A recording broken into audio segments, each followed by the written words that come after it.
Hey there everyone, my name's Wilf and this is the behind the scenes breakdown for how I created all the sound for the DayZ Frostline trailer DLC.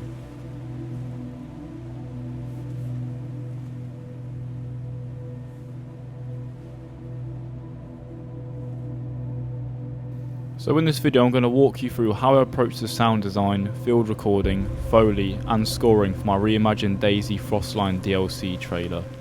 Now this was a part of a university placement project focusing on developing my real-world professional skills as a self-employed game audio developer, but it's also going towards my professional portfolio that I'm also working on.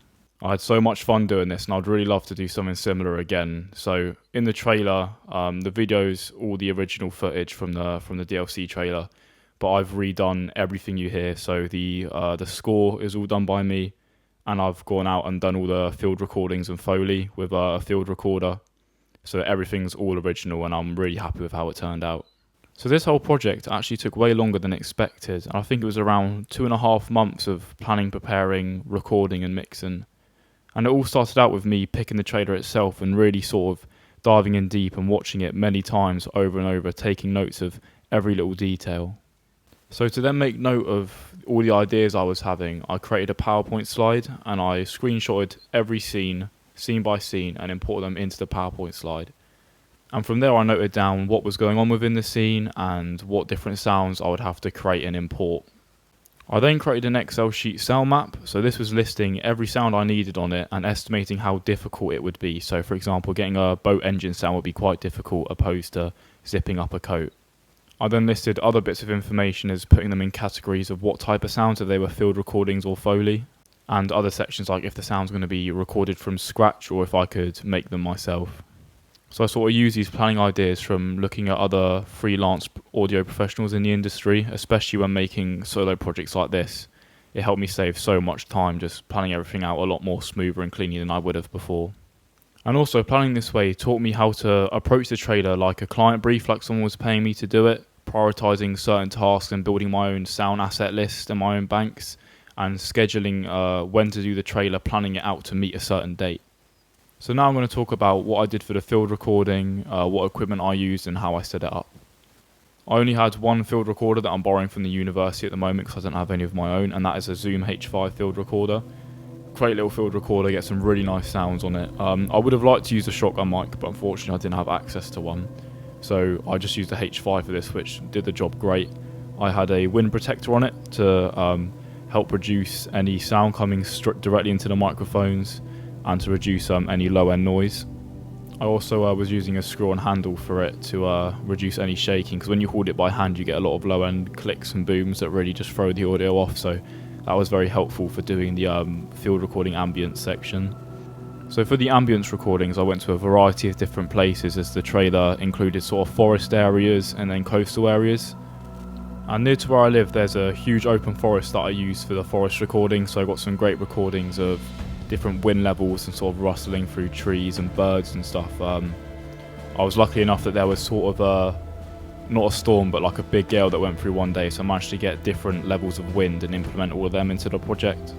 And then I also went away on a family holiday down to Dartmouth, which is a great little seaside town. So I managed to get loads and loads and loads of different recordings of water, waves on beaches, just crashing against objects. So that was really helpful for really getting the boat scenes and the seaside scenes to come to life. And this whole sort of field recording experience really taught me a lot. I've been out field recording before, but not to sort of this level and this level of detail.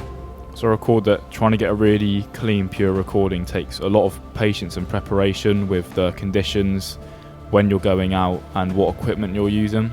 So when you've got factors like you've got big gales coming in when you're trying to record something that isn't wind, or you're in areas where you've got sort of people walking through in a public space that could interrupt with the recording, you've really got to sort of time it well and plan out when you're going to go out and record everything. And for each type of ambience, I aim to get between about 1.5 to 3 minutes of recording, and I would do each one about twice or get 2 takes.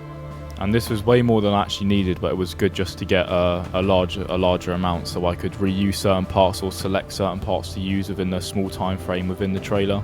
And after I've been out field recording, I made sure to document each recording name it appropriately, and list it in a file of assets that I was using as a bank for this whole project. And doing that was also important as I could use these for future projects. I do have a list of assets I did use in a previous project that I used 1 or 2 in for this, so it's very important to sort of note it down, keep it organized so I can use it for later projects. So now I'll quickly just play a few of the ambiences so you can hear the sort of soundscapes I've implemented into the trailer.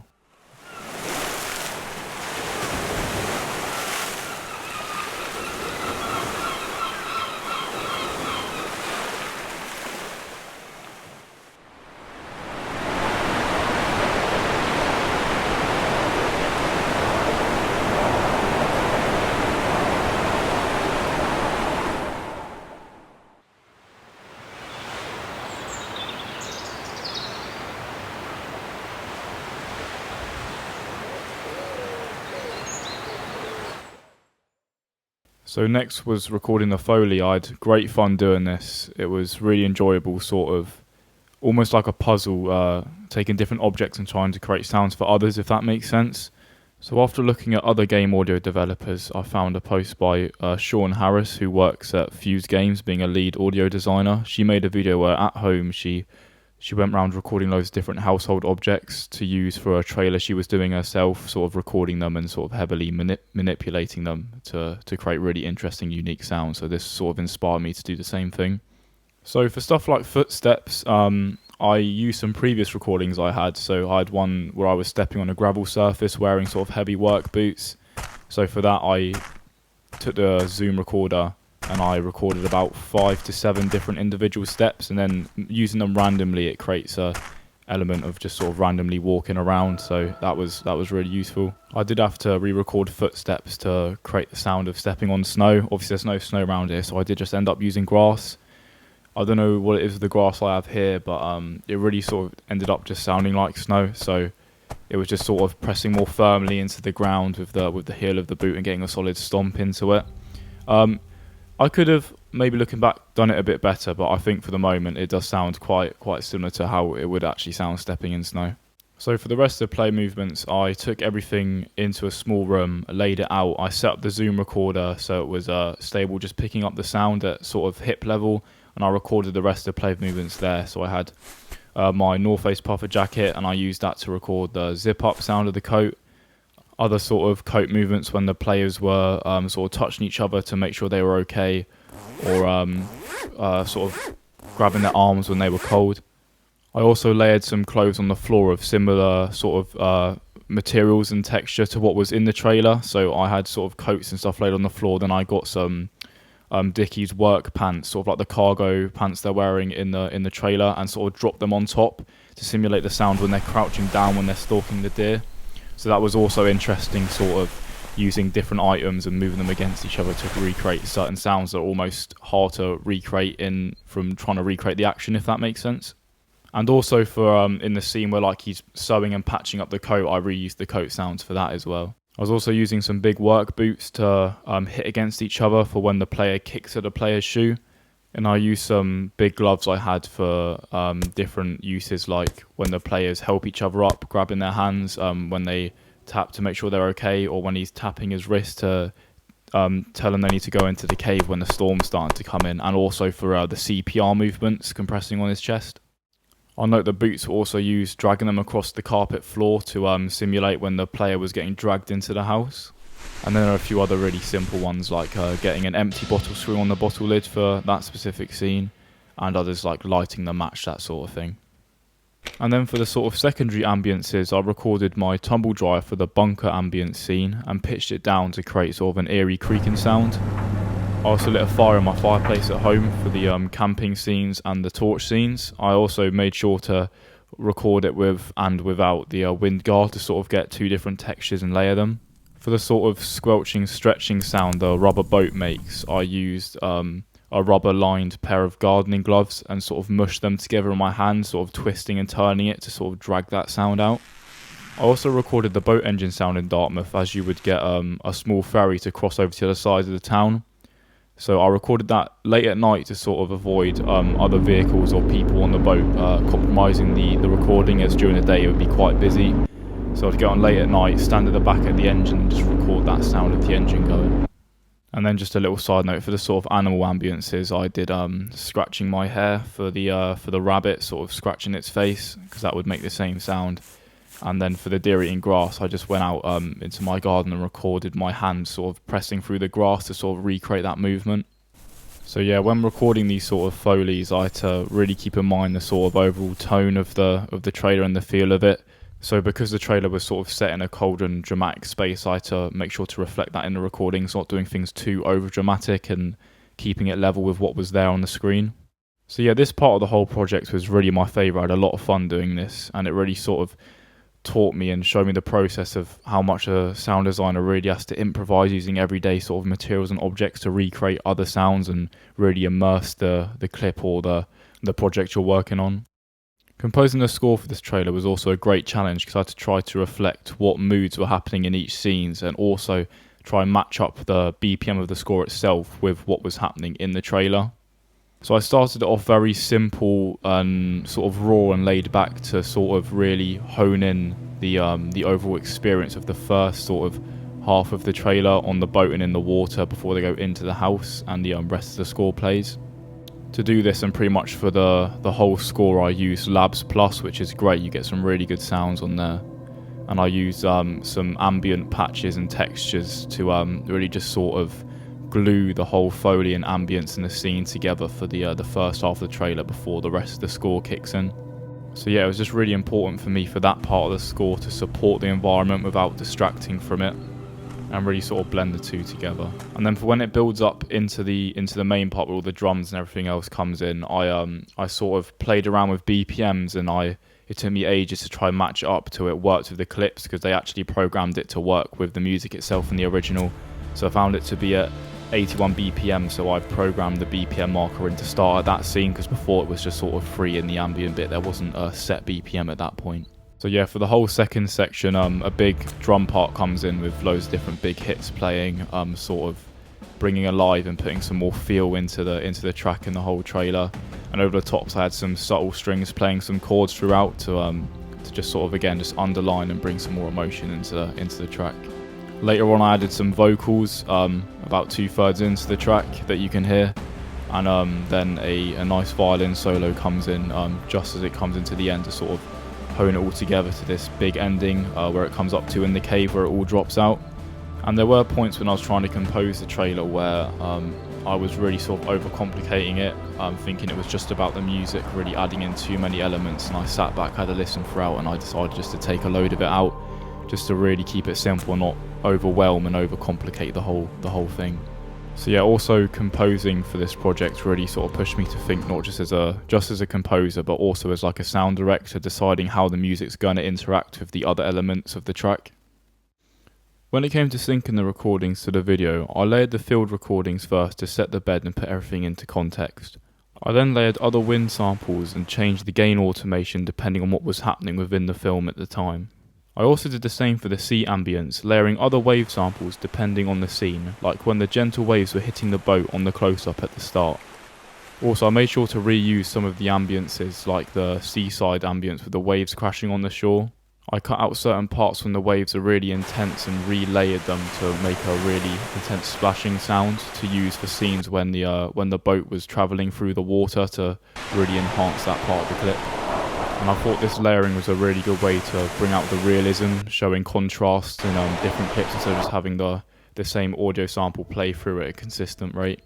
Then once I had all the Foley ready, I made sure to really slow it down and sync everything frame by frame using the slide tool to really get it perfect. This was quite challenging and took a lot of time, especially for parts like the footsteps, as in some scenes you can't even see the footsteps and you have to sort of guess when they're stepping. On top of this, I also remembered to use a good bit of EQ, panning and automation. This was to make sure I reflect where it was happening in the scene. For example, if one player's walking over to the left, I would pan their footsteps to the left, or if he was zipping his coat up to the right, I would make sure to pan it over there. EQ was used gently more for the ambience and Foley recordings, as sometimes you would have a big boom in the low end from just touching the microphone or something, so I was making sure to clear them out to give the overall mix some more space and the specific frequency bands. And then, like I mentioned just before, the automation was used for scene to scene to make it fit in. So if the players are walking further away, I would lower the overall gain automation on the group for the footsteps. And that was just to give it more depth and space to really sort of immerse you in more to the footage. And other automation was used as well, like panning and effect sends and cuts, to name a few, to really just clean everything up and make sure it's sharp, clean transitions between different scenes. Also, for some specific sounds, I really had to dig deep because I couldn't recreate the sounds myself. For example, the cave sort of alien sound you can hear at the end, I had to resample the zombie sound I created, stretch it out, do some heavy processing and effects to recreate that. Then, as you can see, getting the overall levels right was quite a task and took a while. This is definitely the largest project I've ever had. It had over 100 tracks, I think, in total, so trying to get it all leveled out took a long time, but I made sure to use like track stacks to group everything together. It made it a lot easier. That once I got the levels right within the group, it was easier just moving the main fader to adjust everything. So I made sure to sit the actual score lower in the mix, so it was more around the Foley and ambience instead, which I think really helped it glue together, because before I had the score quite loud and it was hard to hear certain parts of the Foley and ambience, so just leveling that out really helped the project as a whole. A very subtle detail, but helped a lot. And then the overall logic session as a whole, I made sure to keep it as professional as possible, as if I was going to hand it to a client to look at. So I made sure to label everything clearly, use icons for clearer access, and labels to see scene by scene what was going on and when. So yeah, in the end, this has really helped me with how I work on huge complex mixes with really sort of subtle details, which is something I haven't done before, but I've seen discussed in sort of different industry breakdowns of other sort of game audio workers and producers. So when looking back on this project as a whole, the biggest thing I've learned is how to manage the project from start to finish. Not just the sound itself, but the whole timeline from start to end, planning and structuring and keeping myself organised. I've also learned how to communicate my ideas better, making sure to note them down early through sort of captions, screenshots, Excel sheets, knowing what I've got to do and planning it out. Also, field recording was really interesting and definitely helped me a lot with this project, trying to become more comfortable with trial and error, because not every recording went well and not every type of idea I tried to use worked with the video itself. So trying to think outside the box and being more creative with how I layer, record and process sounds has really benefited me. And in the end, this process has helped me grow not only as a technical practitioner, but also in terms of like how I see myself professionally, and as someone who can take initiative, solve problems and deliver a product to the best of my capabilities. So again, thank you for watching and listening. You can see the full trailer again, posted the video before this, and it would be on the links to all my socials as well. You can find the video on there. This project was a really big and key part to how I'm building my professional presence online as a game audio practitioner, and I'll be sharing a lot more like this as soon as I can. So again, thank you for watching. Feel free to reach out to my socials and my email below, and yeah, take care, and I'll see you in the next one.